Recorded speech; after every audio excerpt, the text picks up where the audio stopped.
Hello everyone, we're here, we're going to look at the British Constitution, and this is the first of three videos that are going to examine the British Constitution because it's a fairly complicated subject. We're going to start off by looking in general at what a constitution is, and then that's going to lead on to a discussion about the principles and about the sources. But let's start off with this idea: what is a constitution? A constitution is a system of rules. Well, you can read that, but the main point here is that it tees up two principal ideas.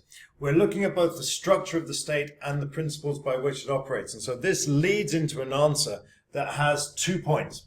What are those 2 points? When we talked about structure, it's a blueprint for government. This is what our government should look like.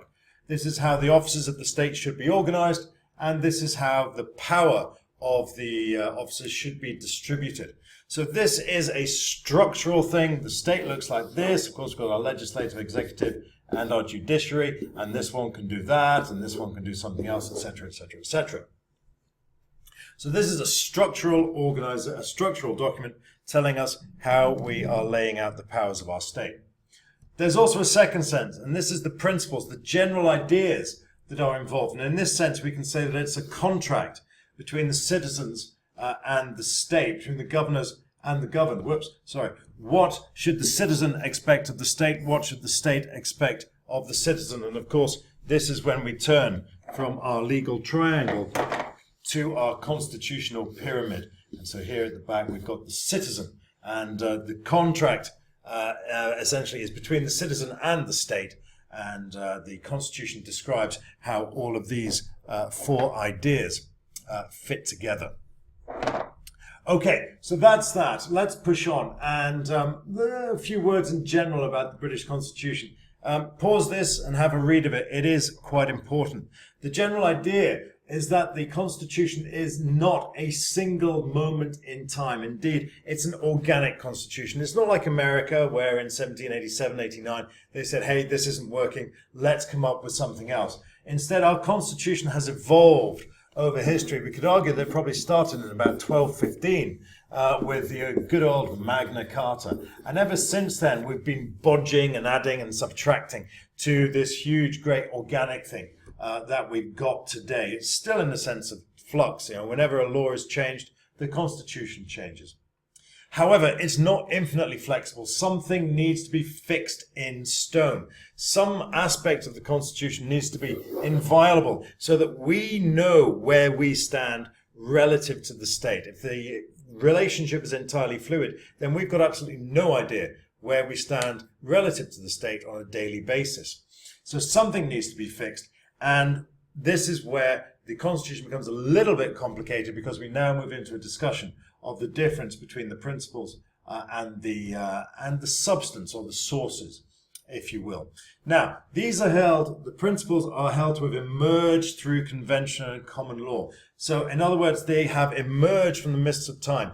Dicey memorably described it as being the general principles of the Constitution arise not from the declarations of the rulers, but instead from the decisions made in individual cases by an independent judiciary. That's A.V. Dicey, writing in 1888. So these principles are beyond any one person's management. They just kind of emerge from the mists of time, which probably sounds to you monumentally unsatisfactory. But it does have the bonus of meaning that nobody gets to mess with them. And there are certain things that the government and parliament cannot do, and that's largely described by adhering to these principles. The substance, on the other hand, takes these ideas, takes the principles, and tries to give them shape or form. So we have the ideas, we then take those ideas and try to give them a concrete footing in the real world. Reify them seems to be the word of the day in that sense. But we'll come to that in a little more detail when we actually look at them. So we have these principles, and these are inviolable, upheld from the mists of time, and these are the 5. So these are the general principles of the British Constitution, and they have arisen from general practice dating all the way back to the Magna Carta in 1215. So the idea is, if we distill British political history, if we take everything that's ever happened in British government, what we'll find is that the sovereignty of Parliament is upheld, The rule of law is upheld. Unitary government comes through this history.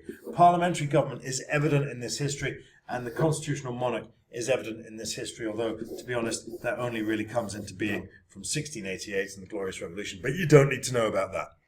The key thing is, when we take British political history and we boil it down, we find when all the fluff has come off that there are these 5 inviolable principles sitting left after everything else has been boiled off.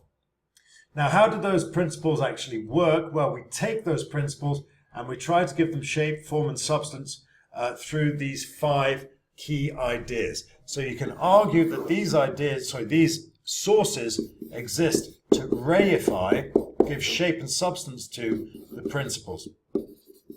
Our principles emerge from the mist of time. They don't really help us very much. We need a practical, real-world application, and we find that in statute law, common law, constitutional convention, works of authority, and treaties and laws of the EU. And what we're going to do now is we're going to go and look at how those things kind of relate. Before we get into a specific discussion of the principles, we can sort of think of it working like this. We've got these 5 principles, and they act as pillars. And on those pillars rests the whole substance of the British Constitution. Taken as a whole, this is our Constitution. These 5 things run all the way through it like Blackpool through rock. It's complicated, but bear with me and I will help you make sense of it. See you in the next presentation.